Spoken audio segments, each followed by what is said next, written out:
Lieutenant Commander Jack Morrison watched the burning Japanese Zero spiral toward the USS Essex with 37 seconds until impact and knew with absolute certainty that every conventional gunnery technique he'd been taught was wrong.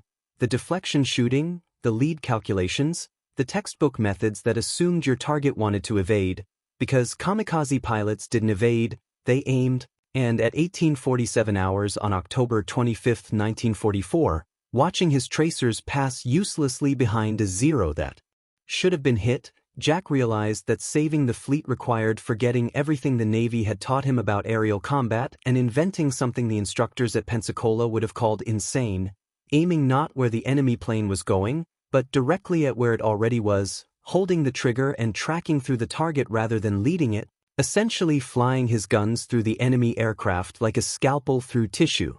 The method violated every principle of deflection shooting, made zero mathematical sense according to ballistics experts, and would get you laughed out of gunnery school, but in the 3 seconds it took Jack to test this backwards theory, his .50 caliber rounds tore through the Zero's engine cowling and sent it cartwheeling into the ocean 200 yards from Essex's hull. And Jack understood with crystalline clarity that he'd just discovered the counter to Japan's most terrifying weapon, technique so counterintuitive that explaining it to other pilots would be harder than developing it, but explaining it was exactly what he'd have to do if any of them were going to survive the next 6 months of war.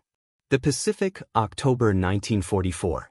The Leyte Gulf campaign had begun 3 days ago, and the kamikaze attacks had started 6 hours ago. Jack Morrison commanded VF-15, fabled 15, a fighter squadron aboard USS Essex, and in those 6 hours, he'd watched the war change from something comprehensible into something that defied all tactical logic. Traditional Japanese pilots tried to survive. They evaded, maneuvered, attempted to escape when damaged. You could predict their movements, lead your shots, use deflection angles calculated from speed and trajectory. Gunnery was mathematics, elegant, precise, teachable. But kamikaze pilots were already dead. They'd made peace with death before takeoff, aimed their entire aircraft at American ships with the dedication of men who had nothing to lose and everything to prove. They didn't evade when you fired at them. They didn't break off when hit.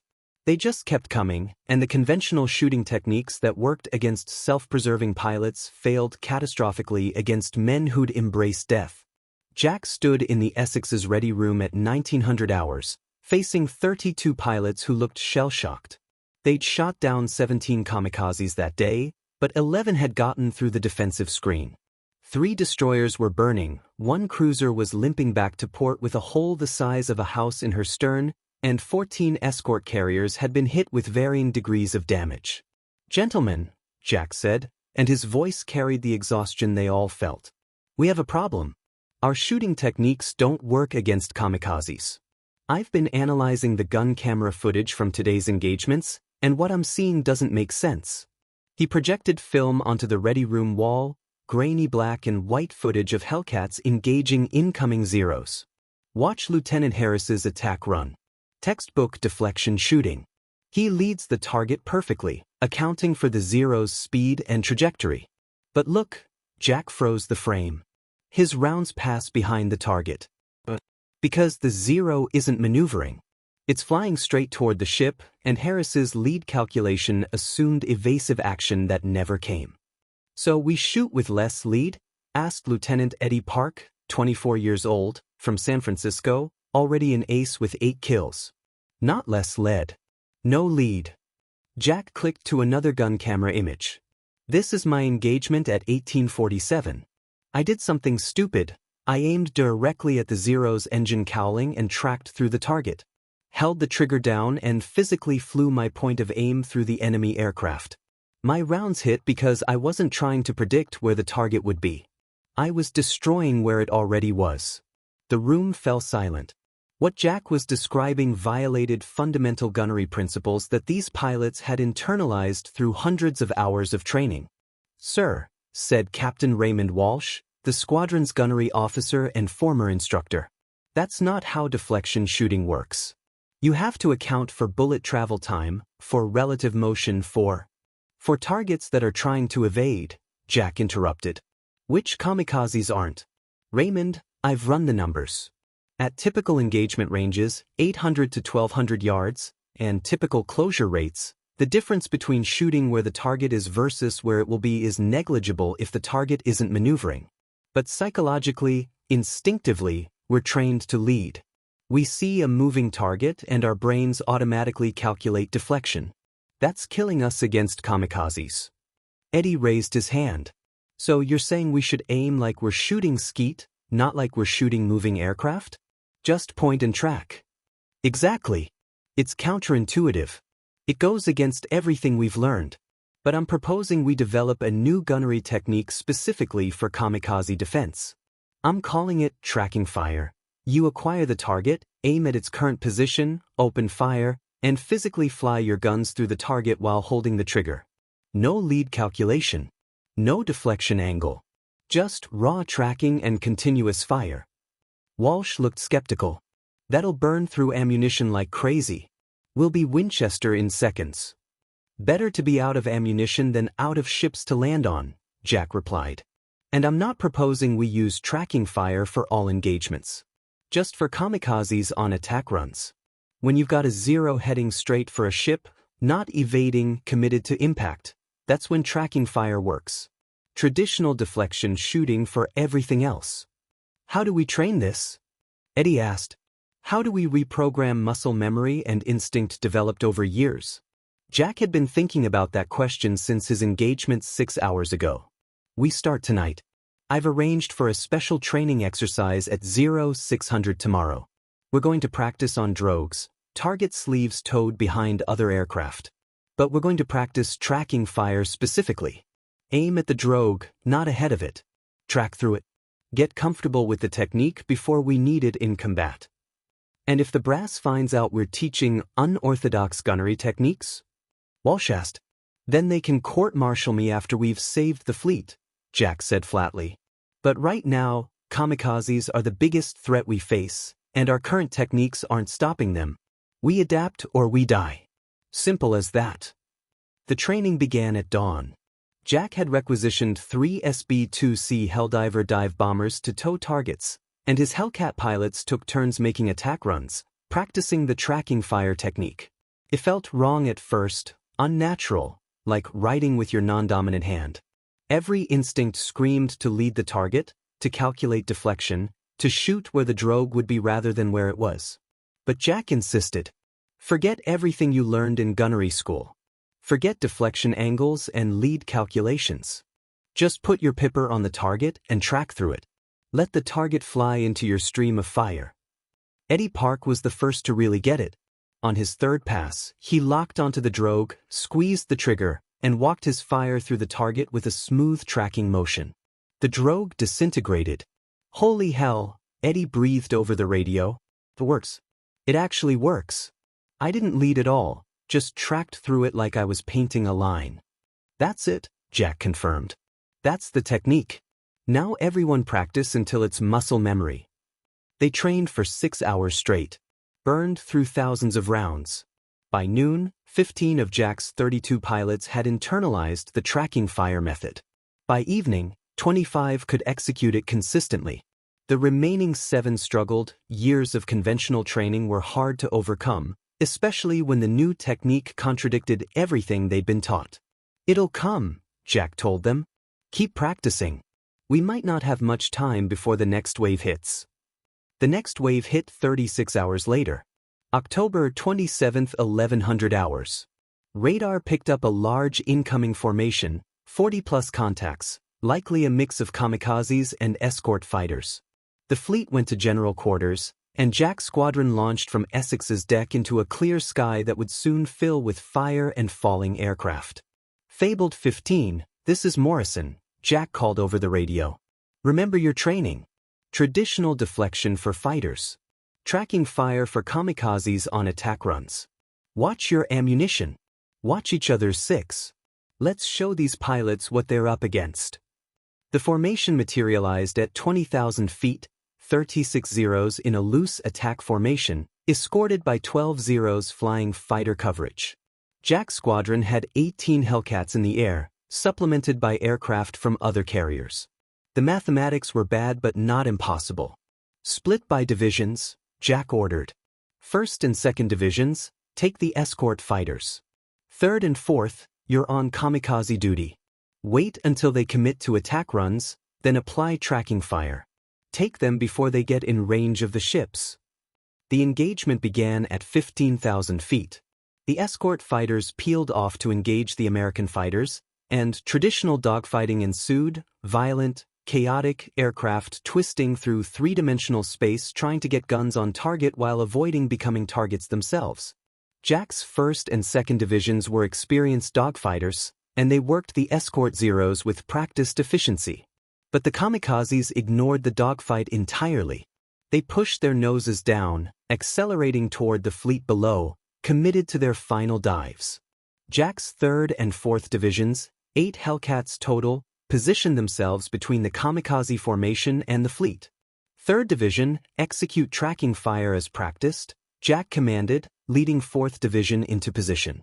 Get inside 800 yards and track through them. Continuous fire. Don't lead, just destroy. Eddie Park was leading 3rd Division, and Jack heard his voice over the radio, calm despite the adrenaline, copy tracking fire. 3rd Division, pick targets and execute. Remember, aim where they are, not where they're going. The Hellcats dove into the kamikaze formation from above and ahead, positioning themselves for head-on and deflection shots. This was the moment Jack's training would prove itself or fail catastrophically. Eddie's gun camera caught what happened next. He selected a Zero diving toward USS Wasp, close to 600 yards, aimed his gun sight pipper directly at the Zero's engine cowling and opened fire. Then he did something that looked insane on playback. He flew his gun sight through the Zero, tracking smoothly from nose to tail, hosing the aircraft with .50 caliber rounds the entire time. The Zero disintegrated. The engine tore loose, the wings folded, and pieces of aircraft tumbled into the ocean 2 miles from the fleet. Splash 1. Eddie called. Tracking fire works. 3rd Division, you see that? Just track through them. What followed was the most lopsided defensive engagement of the Pacific War. Jack's trained pilots applied tracking fire with devastating effectiveness, catching kamikazes in attack dives and literally flying their guns through the enemy aircraft. The technique worked because the kamikazes weren't evading, they were committed to their attack runs, flying straight and level toward their targets, making themselves perfect subjects for tracking fire. But the pilots who hadn't internalized the technique struggled. Jack watched Lieutenant James Wilson, one of the 7 who'd struggled in training, revert to deflection shooting under stress. His rounds passed behind a Zero that flew through where his tracers had been, and the kamikaze crashed into USS Kalinin Bay, killing 15 sailors. Wilson switched to tracking fire. Jack shouted over the radio. Forget deflection. Aim at the target, not ahead of it. But Wilson was too locked into conventional technique, too dependent on muscle memory developed over years. His 2nd engagement ended the same way, rounds missing behind a Zero that subsequently hit USS Kitcun Bay. Meanwhile, Eddie Park and the other trained pilots were performing aerial ballet, their Hellcats weaving through the kamikaze formation like sharks through a school of fish. They'd approach from any angle, didn't matter, put the pipper on a Zero, pull the trigger, and track through the target until it exploded or fell away. Jack got his 2nd kamikaze kill applying his own technique, close to 400 yards behind a Zero diving toward Essex, aimed at the pilot's cockpit, and tracked smoothly from cockpit to tail, watching his incendiary rounds ignite fuel and ammunition. The Zero rolled right and impacted the ocean in a fountain of spray. 3rd Division Winchester, Eddie called. RTB to rearm. Copy. 4th Division, continue engagement. 1st and 2nd, status. 1st Division has the escort fighters handled. Most are bugging out. The engagement lasted 14 minutes. In that time, Jack's squadron shot down 28 kamikazes. 8 got through the defensive screen, resulting in 6 ships hit, but the casualty count was dramatically lower than the previous engagement.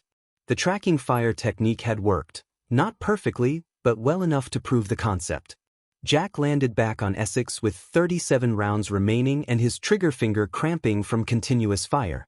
He'd expended over 1,500 rounds in 14 minutes, far more than conventional gunnery techniques required, but the results spoke for themselves. Captain Walsh met him on the flight deck, still wearing his battle gear, his face showing that complicated mixture of relief and exhaustion that combat always produced. "Morrison, I owe you an apology. That tracking fire technique, I thought you were crazy. But I just watched the gun camera footage. Your pilots cut through that kamikaze formation like they were shooting targets at a carnival." "The pilots who trained on tracking fire," Jack corrected. "Wilson and the others who didn't internalize it, they still shot the old way and they still missed. We need to train the entire air group. All squadrons. Make tracking fire standard doctrine for kamikaze defense. That's going to require authorization from Admiral Halsey's staff. Then I'll brief Admiral Halsey personally if I have to. Because in 6 months, every carrier in the Pacific is going to face kamikaze attacks, and if we're still using conventional deflection shooting, we're going to lose ships and pilots we can't afford to lose." Jack's briefing to Admiral Halsey occurred 3 days later, in flag plot aboard USS New Jersey. Jack stood before the Admiral and his staff, feeling acutely aware that he was a lieutenant commander about to tell the commander of the Third Fleet that Navy gunnery doctrine was wrong. "Admiral, gentlemen," Jack began, pulling down a projection screen. "I'm here to propose a fundamental change in how we train fighter pilots to defend against kamikaze attacks. The current deflection shooting methods are ineffective against targets that don't evade. I've developed an alternative technique, tracking fire, that increases kill probability by approximately 60% based on my squadron's recent combat data." He showed gun camera footage. Split-screen comparisons of conventional deflection shooting versus tracking fire. The difference was stark. Deflection shots consistently missed astern of kamikazes in attack dives, while tracking fire destroyed targets with brutal efficiency. A captain from Halsey's staff spoke up. "Commander Morrison, what you're describing contradicts fundamental gunnery principles. How do you account for target motion and bullet travel time if you're not leading the target?" "I don't account for them, sir. At typical engagement ranges against non-maneuvering targets, the corrections are negligible, fractions of a second, fractions of a degree. But psychologically, we're programmed to lead, and that programming causes us to overshoot targets that aren't evading. Tracking fire removes the cognitive load of deflection calculation. Pilots just aim and track. It's faster, more intuitive, and more effective against kamikazes." Admiral Halsey had been quiet, studying the footage with the expression of someone doing complicated mathematics in his head. Finally, "Commander, you're asking me to authorize retraining thousands of pilots on unproven techniques that contradict established doctrine. That's a significant ask." "Yes, sir. But consider the alternative. Kamikazes will only become more prevalent as we push toward Japan. Every conventional engagement shows the same pattern, high kamikaze penetration rates despite heavy defensive fire. My squadron's tracking fire technique reduced penetration by approximately 50%. If we can train the entire air group, all the carriers, we could save hundreds of ships and thousands of lives. Or we could create confusion, degrade combat effectiveness, and cause pilots to second-guess their training at the worst possible moment," countered the staff captain. Jack had prepared for this objection. "Sir, I'm not proposing we eliminate deflection shooting. I'm proposing we add tracking fire as a specialized technique for specific circumstances, kamikazes in attack runs. Pilots would still use conventional deflection for dogfighting, for maneuvering targets, for everything except the one scenario where tracking fire is superior. It's adding a tool to the toolbox, not throwing out the whole toolbox." Halsey stood, walked to the projection screen, studied the gun camera footage up close. "Show me the training progression. How long does it take to train a pilot on tracking fire?" "Approximately 6 hours of live fire exercises, sir. Pilots with strong conventional deflection skills often struggle initially because tracking fire contradicts their muscle memory. But once they internalize it, execution is actually simpler than deflection shooting." "Simpler?" "Yes, sir. Deflection shooting requires continuous calculation, measuring target speed, angle off, range, then computing the required lead. Tracking fire is just point and track. Cognitively less demanding, which matters when pilots are tired, stressed, or dealing with multiple targets simultaneously. Halsey turned to his staff. "Gentlemen, analysis?" The staff captain who'd objected earlier spoke carefully. "The combat data supports Commander Morrison's conclusions. VF-15's kill rate against kamikazes has been significantly higher than other squadrons. If the technique can be replicated across the air group without degrading performance in other combat scenarios, it's worth implementing." "Then we implement," Halsey decided. "Commander Morrison, you have 3 weeks to develop a training program. I'll authorize detachment of VF-15 to serve as aggressor squadron. You'll train other fighter squadrons on tracking fire techniques. Additionally, I'm assigning Lieutenant Commander Walsh to document the technique for distribution to all Pacific Fleet carriers. If this works, we're going to need every fighter pilot in the theater trained before the Philippines campaign intensifies." Jack felt something unclench in his chest, relief mixed with the weight of new responsibility. "Thank you, Admiral. We'll make it work." "You'd better. Because if kamikaze attacks continue at current rates, we'll lose carriers. And if we lose carriers, we lose the war. Simple as that." The training program began immediately.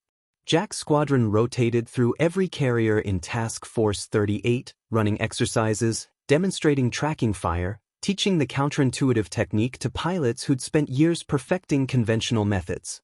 It was harder than Jack had anticipated, not because the technique was complicated, but because unlearning ingrained habits was cognitively painful. Some pilots took to it immediately. Others fought it, insisted deflection shooting would work if they just calculated better, led more accurately. Jack was patient but firm. "You're not wrong that deflection shooting works. But it works against targets that maneuver. Kamikazes don't maneuver on attack runs. They're ballistic projectiles with engines. Tracking fire is the counter." By mid-November 1944, approximately 40% of Task Force 38's fighter pilots had been trained on tracking fire. The rest were scheduled for training as operational tempo allowed. Jack knew it wasn't enough. Kamikaze attacks were intensifying as the Philippines campaign pushed deeper into Japanese-held territory, but 40% was better than the 0% they'd started with. The test came during the invasion of Mindoro, December 1944. Japanese forces launched coordinated kamikaze attacks against the invasion fleet, waves of Zeros and Vals diving on transports, destroyers, cruisers, and carriers. Jack's trained pilots met them with tracking fire, and the results validated everything he'd been teaching. Gun camera footage showed Hellcats firing almost continuously, tracers streaming through kamikazes in attack dives, aircraft disintegrating under the sustained fire that tracking techniques enabled. Pilots who'd struggled with deflection shooting found success with tracking fire simply because the cognitive burden was lower. See target, aim at target, track through target, shoot continuously. The untrained pilots, the 60% who hadn't learned tracking fire yet, showed the same ineffective patterns Jack had identified months before. They led targets that didn't require leading, missed astern, burned through ammunition shooting at where kamikazes would be instead of where they were. "We need to accelerate training," Jack told Walsh after the Mindoro engagement. 60% coverage isn't enough. We need everyone trained before Iwo Jima and Okinawa. Those campaigns are going to make the Philippines look like practice runs." Walsh agreed. "I'll talk to Admiral Halsey. Maybe we can pull entire squadrons out of rotation for intensive training rather than doing it piecemeal." But the Navy's bureaucracy moved slowly, and operational tempo was intense. By January 1945, when Jack's squadron participated in strikes against Formosa and the Chinese coast, they were still only at 70% training coverage across Task Force 38. The remaining 30% of pilots continued using conventional techniques with continued disappointing results against kamikazes. The real test came at Okinawa. April 1945. Operation Iceberg.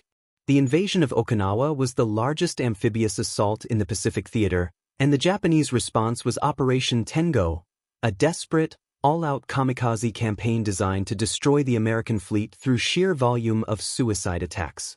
Jack's squadron was assigned to USS Hancock, part of the massive carrier task force supporting the invasion. Intelligence estimated the Japanese had reserved approximately 4,000 aircraft for kamikaze operations against Okinawa. 4,000 pilots willing to die to sink American ships. "Gentlemen," Jack addressed his squadron in Hancock's ready room, "this is what we've been training for. Everything we've practiced, all the tracking fire exercises, the hours spent unlearning deflection shooting. It comes down to the next 3 months. The Japanese are throwing everything at us. And tracking fire is going to save this fleet, or we're all going swimming." The first mass kamikaze attack hit on April 6, 355 aircraft in coordinated waves. Jack's squadron launched at 0645, climbing to 20,000 feet to meet the incoming formations. The radar scope looked like a solid mass of contacts, hundreds of aircraft pushing toward the fleet in waves that seemed endless. All squadrons, weapons free, came the call from Fleet Air Defense Coordinator. "Engage at will. Priority targets are kamikazes in attack dives." Jack led his division into the first wave, and what followed was the most intense aerial combat he'd experienced. Kamikazes everywhere. Zeros, Vals, even ancient biplanes converted into flying bombs. They came in high and low, fast and slow, from every angle, saturating defenses through sheer numbers. But Jack's pilots were ready. They'd trained for this exact scenario, had internalized tracking fire until it was instinct. Eddie Park got 3 kills in the first 5 minutes, positioned himself between a kamikaze formation and the fleet, selected targets, aimed directly at their current positions, and tracked through them with sustained bursts. His gun camera showed Zeros literally coming apart under continuous fire, pieces of aircraft spinning into the ocean. The tracking fire technique proved its worth against volume attacks. Traditional deflection shooting required time to calculate lead, to adjust aim, to reacquire if you missed. But tracking fire was faster. See target, aim at target, destroy target, next. The sustained fire meant even if the first rounds missed, the tracking motion walked rounds into targets before they could reach the ships. Jack's 4th kill of the day came at 0723. A Zero diving toward USS Maryland from 12,000 feet. Jack rolled in behind it, closed to 600 yards, put his pipper on the Zero's spinner, and opened fire while tracking smoothly from nose to tail. His incendiary rounds stitched a line of destruction through the aircraft, igniting fuel, detonating ammunition, and sending the Zero into an uncontrolled tumble that ended in the ocean 400 yards from Maryland's port side. "Morrison is Winchester," Jack called, his guns empty, his entire ammunition load expended in 37 minutes of continuous combat. "RTB to rearm." He landed on Hancock's deck, rearmed, refueled, and launched again within 45 minutes.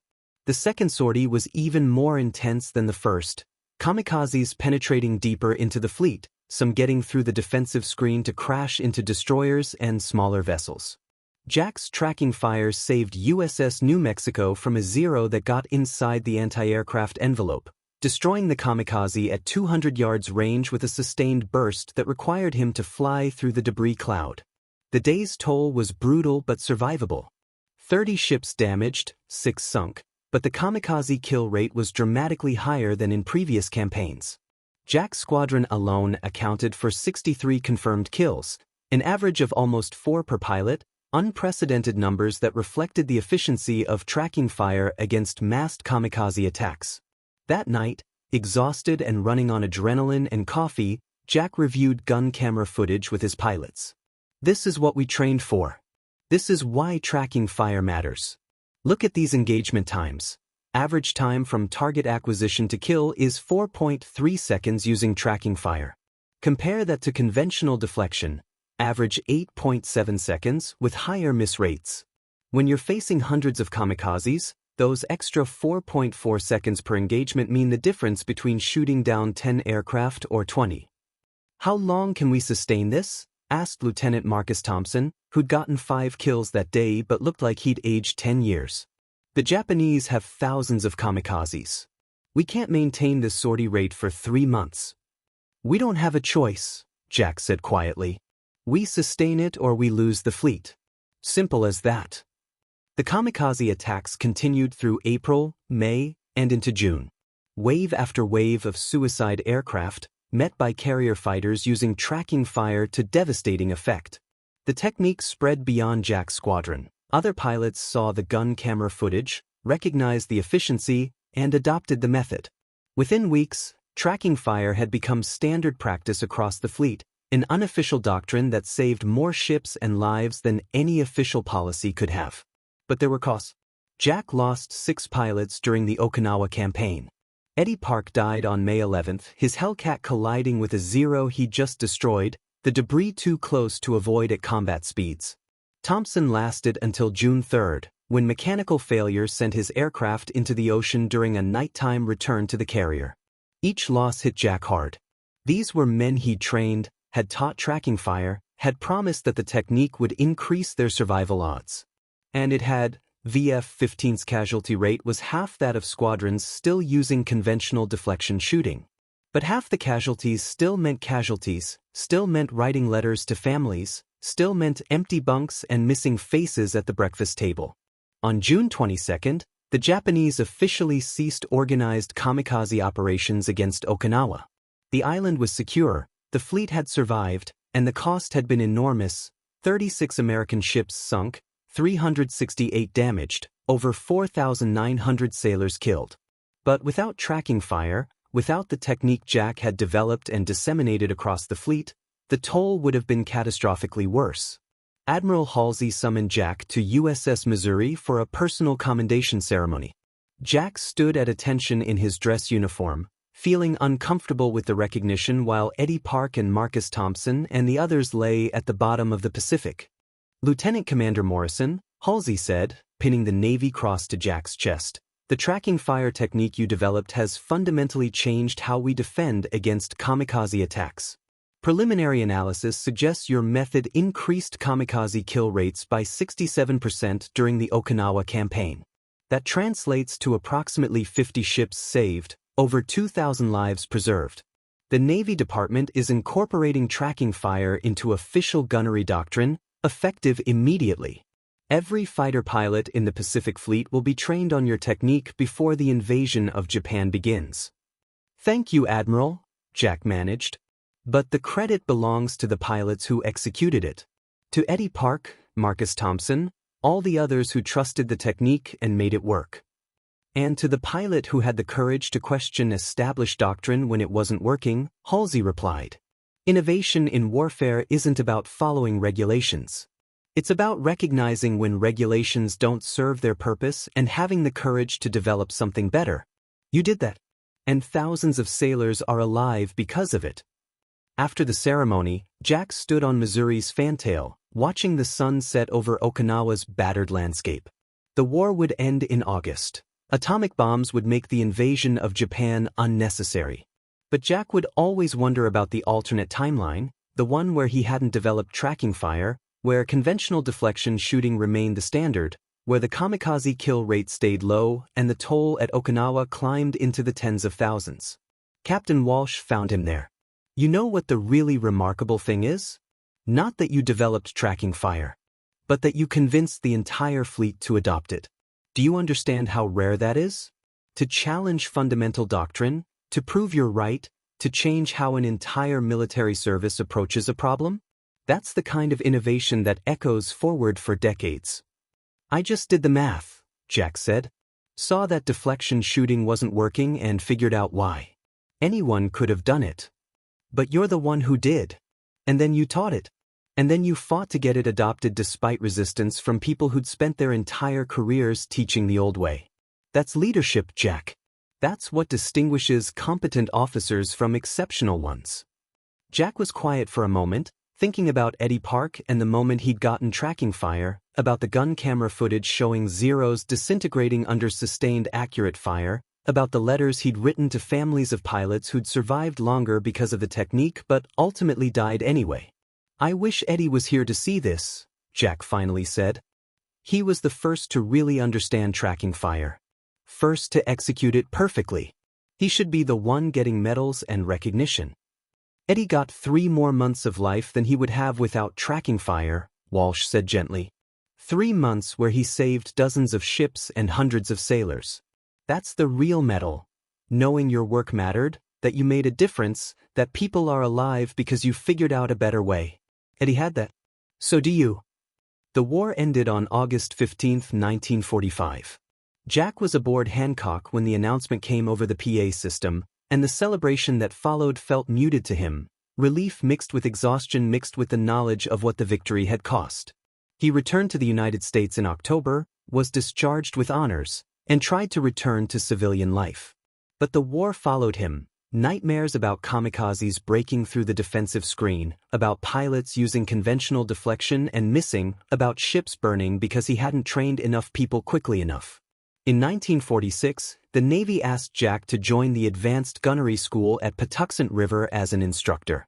They wanted him to teach tracking fire to a new generation of fighter pilots, to ensure the technique became institutionalized rather than forgotten as the wartime veterans rotated out. Jack accepted. Spent the next 23 years teaching fighter pilots how to aim not where targets would be, but where they were. How to track through targets with sustained fire. How to trust counterintuitive techniques that worked better than conventional methods.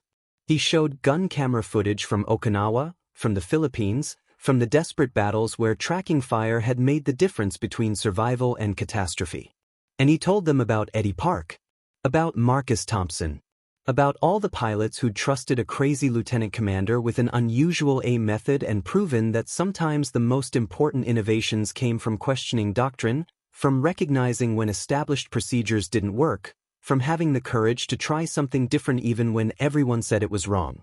Jack retired from the Navy in 1969 as a captain, after 34 years of service. But his legacy endured.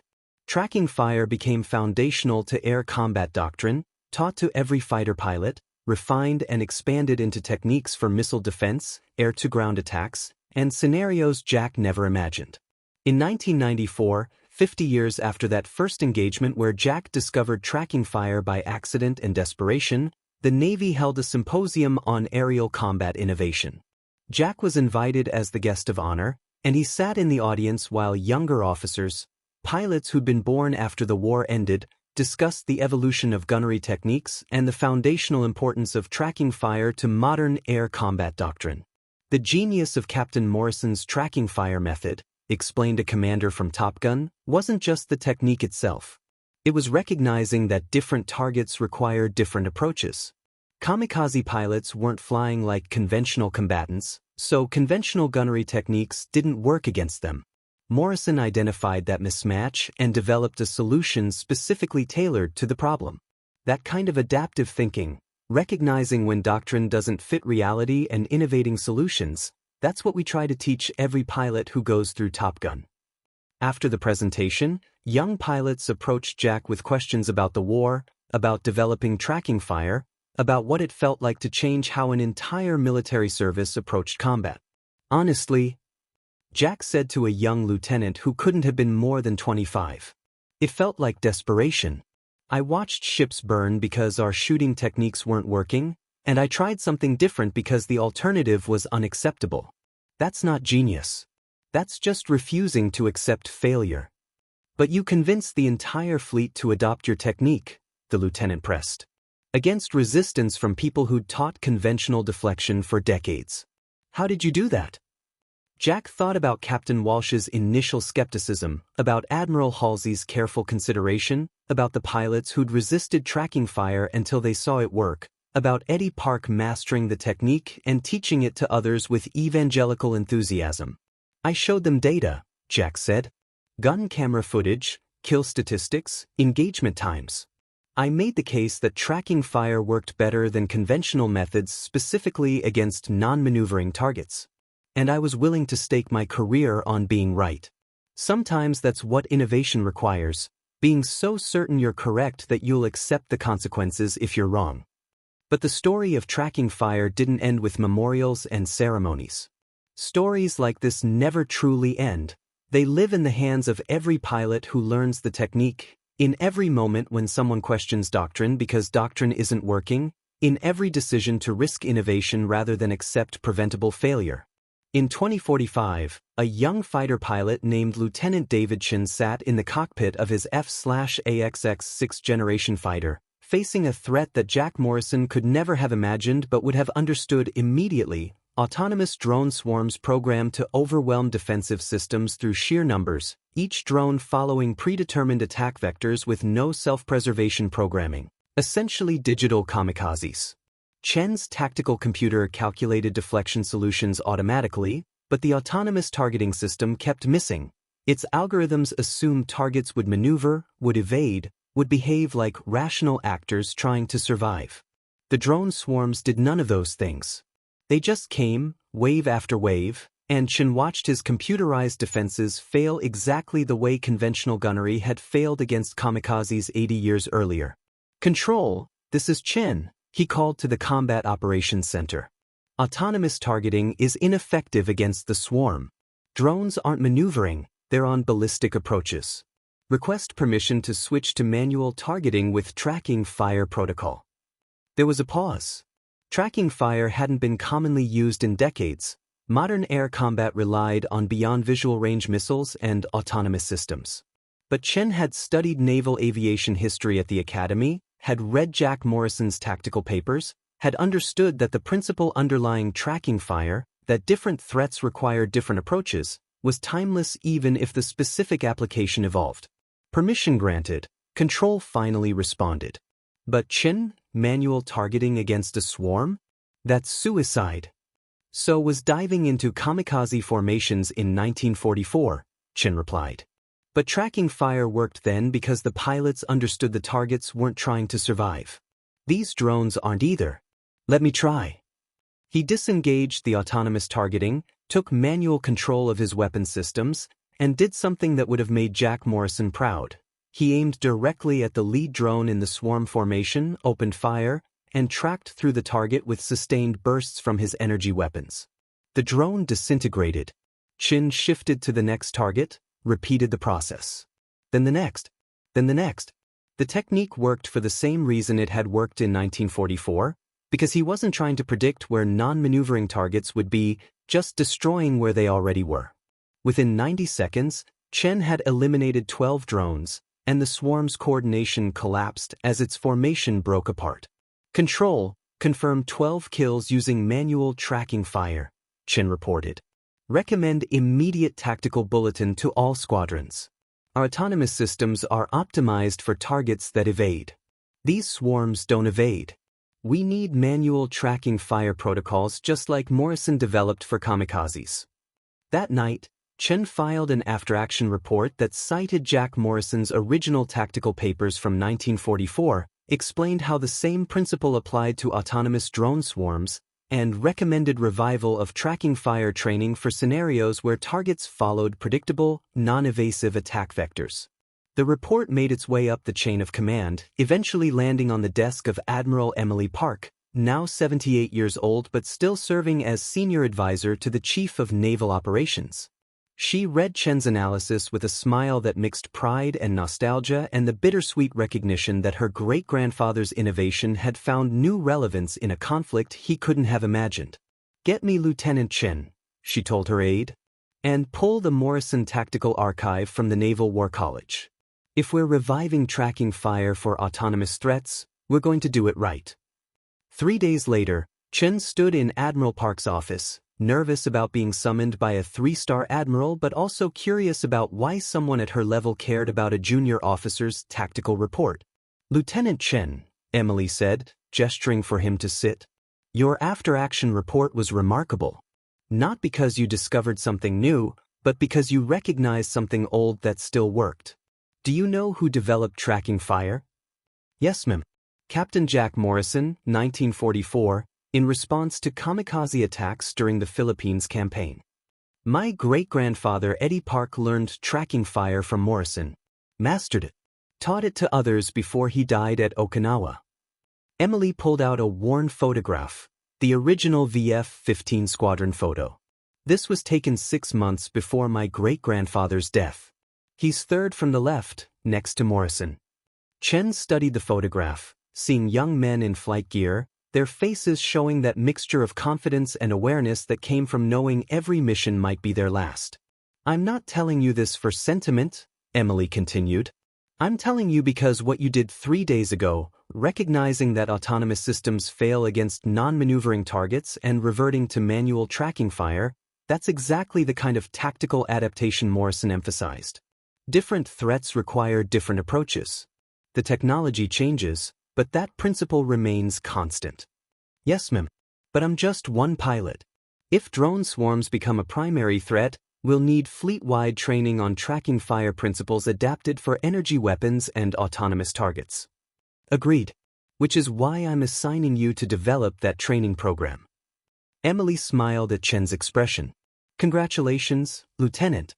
You just became the Navy's subject matter expert on tracking fire for autonomous threats. You'll work with the Tactical Development Wing, you'll have access to the complete Morrison archive, and you'll develop doctrine that teaches modern pilots what Jack Morrison taught pilots 80 years ago, that questioning automated systems isn't failure, it's adaptation. Chen left the meeting with his head spinning, feeling the weight of being handed a legacy he'd only read about in history books. But as he dove into the Morrison archive over the following weeks, reading tactical papers, watching gun camera footage from 1944 to 45, studying the evolution of tracking fire from manual gunnery to modern application, he began to understand what Emily Park had meant about principles transcending technology. Morrison's insight wasn't about gun sights or deflection angles. It was about recognizing when your targeting assumptions didn't match reality and having the courage to discard assumptions that didn't work. In 1944, that meant discarding deflection shooting against kamikazes. In 2045, it meant discarding autonomous targeting against drone swarms. The technology was different, but the fundamental principle, match your tactics to your threat, remained identical. Chen's training program launched in August 2045, and the resistance he encountered mirrored what Morrison had faced 80 years earlier. Pilots who'd trained exclusively on autonomous systems struggled with manual targeting. Commanders who'd built entire tactical doctrines around AI-assisted combat questioned whether reverting to manual techniques was progress or regression. Lieutenant Chen, said Captain Maria Rodriguez during a particularly contentious training review, you're asking pilots to override computer systems that have millisecond reaction times and perfect ballistic calculations. How is human manual targeting superior to AI? Chen had prepared for this question by studying Morrison's original briefings to Admiral Halsey. It's not superior, ma'am. It's different. AI targeting is optimized for targets that maneuver unpredictably. It calculates where a target will be based on speed, trajectory, and evasive action. But autonomous drones in swarm formations don't maneuver unpredictably, they follow predetermined paths. AI overcomplicates the solution by calculating for variables that don't exist. Manual tracking fire simplifies. Aim at the target's current position and track through it. Less calculation, faster engagement, higher kill rates against non-maneuvering targets. And if we train pilots to override AI and the AI was actually correct? If we condition them to distrust their systems? Then we teach them judgment, Chen replied. Morrison didn't say, never use deflection shooting. He said, use tracking fire specifically against kamikazes in attack runs. That's discriminating between scenarios, not blindly following doctrine. I'm proposing the same thing. Teach pilots to recognize when autonomous targeting works and when manual tracking fire is superior. Trust the AI for maneuvering targets. Use tracking fire for predictable attack vectors. It's adding a tool to the toolbox. The phrase echoed through 80 years. Jack Morrison had used almost identical words defending tracking fire to skeptical officers in 1944. Some principles transcended generations. The program expanded slowly, facing institutional resistance but gradually proving its worth through exercises and simulations. By late 2045, approximately 30% of fleet fighter pilots had received tracking fire training adapted for autonomous threats. That 30% showed dramatically higher kill rates against drone swarms in exercises compared to pilots relying exclusively on AI targeting. Then came the Taiwan crisis of 2046, when tensions with a hostile power escalated into limited naval engagement in the South China Sea. The adversary deployed massive autonomous drone swarms, thousands of small drones coordinated to overwhelm American defensive systems through sheer numbers. Each drone carried a small warhead, programmed to strike ships, aircraft, or shore installations with no concern for survival because survival wasn't programmed into them. Lieutenant Chen found himself leading a four-ship formation against a swarm of 300 drones approaching USS Gerald R. Ford. His three wingmen had all completed tracking fire training. The other defensive aircraft in the area, 60% of the combat air patrol, hadn't. All aircraft, this is Chen. Swarm is on predictable attack vectors toward the Ford. Pilots with tracking fire training switch to manual targeting and execute. Everyone else, maintain autonomous systems but don't expect high kill rates. Engage at will. What followed was a perfect real-world demonstration of tracking fire's continued relevance. Chen's trained pilots switched to manual control, aimed directly at drones in the swarm formation, and tracked through targets with sustained energy weapon fire. The technique worked exactly as it had against Kamikazes, because the drones, like Kamikazes, weren't programmed to evade, just to reach their targets. The untrained pilots, relying on AI targeting systems optimized for maneuvering threats, showed dramatically lower effectiveness. Their systems calculated complex deflection solutions for targets that didn't require deflection, wasted time predicting where drones would be instead of destroying where they were, and generally failed to adapt to a threat that violated their programming assumptions. Chen personally destroyed 47 drones in 8 minutes of continuous combat. His three wingmen accounted for another 86. The four trained pilots, less than 7% of the defensive aircraft, were responsible for 44% of total kills against the swarm. Control, this is Chen. Swarm is neutralized. Recommend immediate fleet-wide implementation of tracking fire protocols. Our AI systems aren't adapted for this threat. Manual tracking is demonstrably superior against non-maneuvering autonomous targets. The after-action analysis was unambiguous. Pilots trained in tracking fire had achieved kill rates averaging 11.3 drones per pilot. Untrained pilots averaged 3.7. The difference wasn't skill or experience, it was technique. The trained pilots understood that different threats required different approaches, while the untrained pilots trusted AI systems that were solving the wrong problem. Admiral Emily Park presented Chen's findings to the Joint Chiefs of Staff in June 2046, and her presentation deliberately echoed Jack Morrison's briefing to Admiral Halsey 80 years earlier.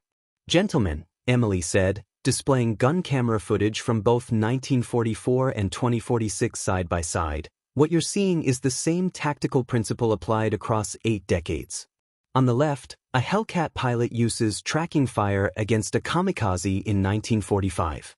On the right, Lieutenant Chen uses manual tracking fire against autonomous drones in 2046. The technology is completely different. The fundamental approach is identical: aim where the target is, track through it, destroy it before it reaches friendly forces." She clicked to statistical comparisons. Captain Morrison developed tracking fire because conventional deflection shooting assumed targets would evade. Modern AI targeting systems make the same assumption. When that assumption is violated, whether by kamikazes in 1944 or autonomous drones in 2046, the conventional approach fails and we need alternatives.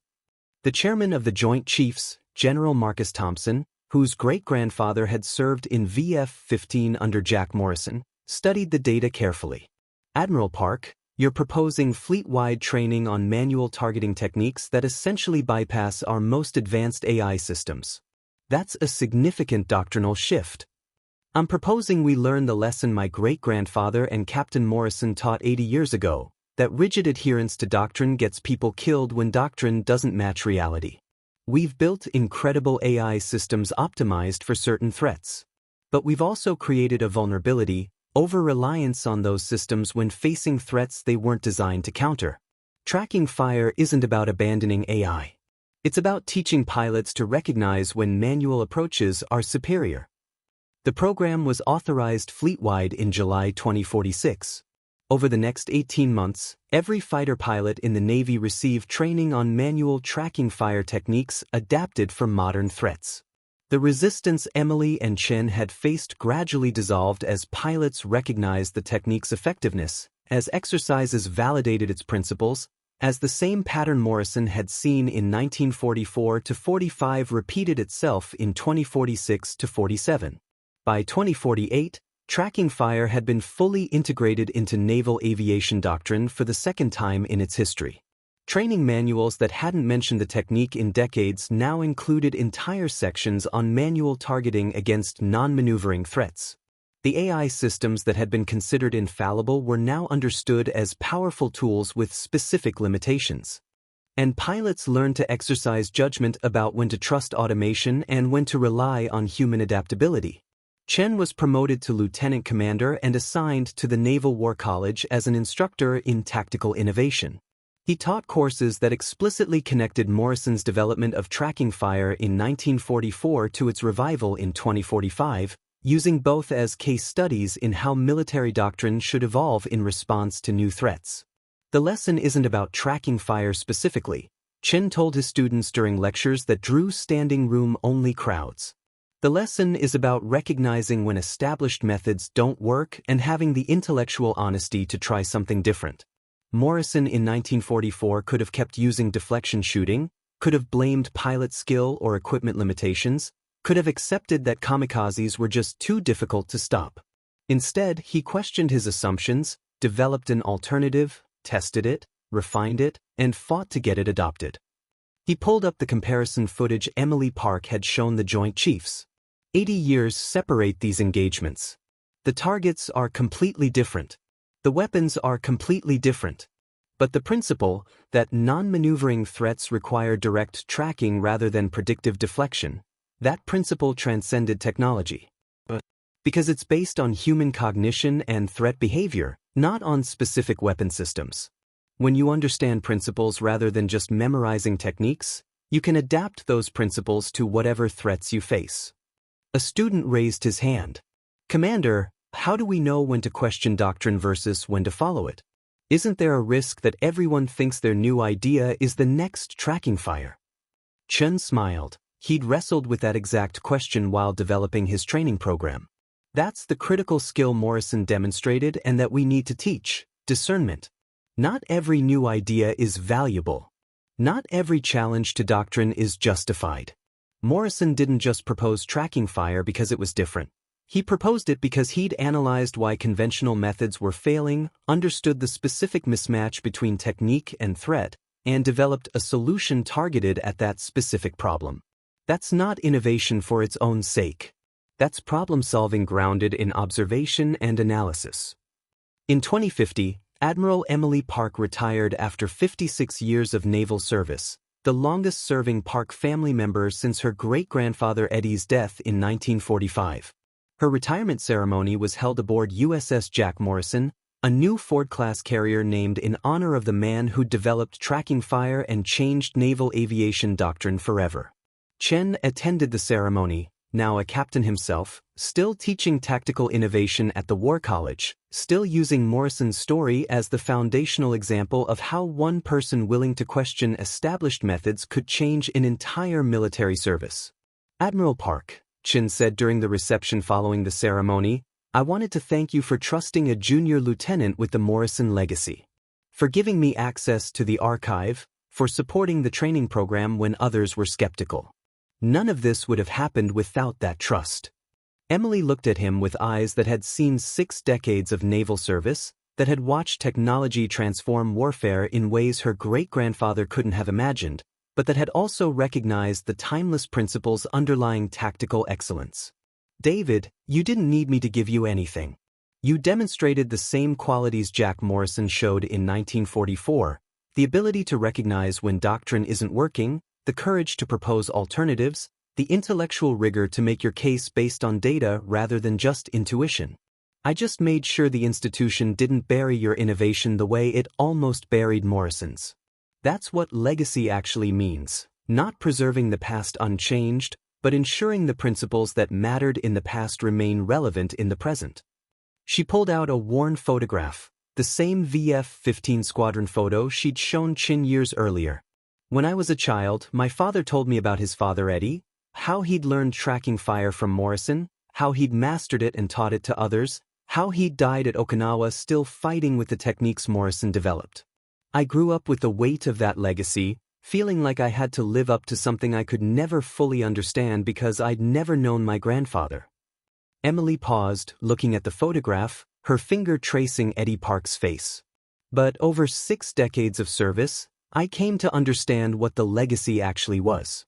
Not tracking fire as a specific technique, but the example of people willing to question, to innovate, to risk their careers on ideas that might be wrong but might also save lives.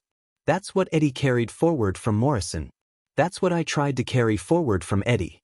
And that's what you're carrying forward now, not the technique itself, but the spirit of innovation that created it. The tradition continues, Chin said. It has to. Because warfare keeps evolving, technology keeps advancing, and threats keep changing. Each generation needs their Jack Morrisons, people willing to see problems that everyone else accepts as inevitable and refuse to accept them. People willing to do the uncomfortable work of questioning whether the way we've always done things is actually the best way to do things. That's not just about tracking fire or any specific tactic. That's about intellectual courage. Emily handed Chin the photograph. This is yours now. You've earned it. Keep it, study it, remember that these men didn't just fight with tracking fire, they fought with the courage to be different, to trust innovation over tradition when innovation served the mission better. That's what makes tactical excellence possible. That's what you're teaching your students. And that's the real legacy we're all trying to honor. Chen accepted the photograph with hands that trembled slightly, understanding the weight of what he was being given. This wasn't just a historical artifact. It was a responsibility to carry forward the example these men had set, to ensure that future generations understood that questioning doctrine wasn't disrespect, it was the highest form of respect because it meant you cared enough about the mission to make it better. Over the following years, Chen watched tracking fire evolve again. New threats emerged, autonomous systems that learned and adapted, that didn't follow predictable attack vectors, that required hybrid approaches combining AI targeting and manual tracking. The specific techniques Morrison developed in 1944 continued to morph in response to changing technology, but the underlying principle, match your tactics to your threat, remained constant. In 2055, Chen was promoted to Rear Admiral and assigned as Commander, Carrier Strike Group 11, with his flag aboard USS Jack Morrison. The symmetry wasn't lost on him. He'd spent his career teaching and refining Morrison's innovations, and now he commanded from a ship bearing Morrison's name, responsible for implementing the doctrines Morrison had pioneered. His first major engagement came during a crisis in the Arctic, where autonomous submarines threatened American shipping lanes with swarm tactics that overwhelmed conventional ASW defenses. Chen's Carrier Air Wing adapted tracking fire principles to anti-submarine warfare, developing manual targeting approaches that simplified the problem by treating predictable swarm behavior as directly targetable rather than requiring complex predictive solutions. The battle was fierce, complicated, and ultimately successful. Chen's aircraft destroyed 47 autonomous submarines using adapted tracking fire techniques, validating once again that Morrison's fundamental insight, that different threats require different approaches, transcended specific applications. After the engagement, sitting in his cabin aboard Morrison, Chen pulled out the VF-15 photograph Emily Park had given him and thought about the chain of innovation and inspiration that connected him to that moment in October 1944 when Jack Morrison had aimed directly at a kamikaze instead of leading it. The chain was unbroken. Morrison to Eddie Park, Eddie to his descendants, Emily to Chen, Chen to the thousands of pilots he'd trained. Each generation facing different threats, using different technology, but all guided by the same principle, that doctrine should serve the mission, not the reverse. Chen opened his personal log and wrote, October 18, 2055. Successfully engaged autonomous submarine swarm using adapted tracking fire protocols. Losses minimal. Mission accomplished. I find myself thinking about Captain Morrison tonight, about the courage it took to question doctrine when everyone else accepted it as gospel, about the risk he took proposing techniques that could have gotten people killed, about the weight he carried for the rest of his life knowing that his innovations saved thousands but couldn't save everyone. I understand that weight now. 3 pilots died today in engagements where our tactics couldn't protect them, where even the best innovations and training weren't enough. I'll write letters to their families. I'll carry their names. I'll remember that every tactical decision I make has human consequences. But I also understand what Morrison understood, that the alternative to innovation is stagnation, and stagnation costs more lives than failed experiments ever could. So we continue the work. We question doctrine when doctrine fails. We develop alternatives when alternatives are necessary. We risk being wrong because the certainty of being wrong is better than the certainty of preventable failure. The work continues. The legacy endures. And somewhere, I hope Jack Morrison and Eddie Park are watching, knowing that the fire they started in 1944, the courage to aim differently, to think differently, to fight differently, that fire still burns.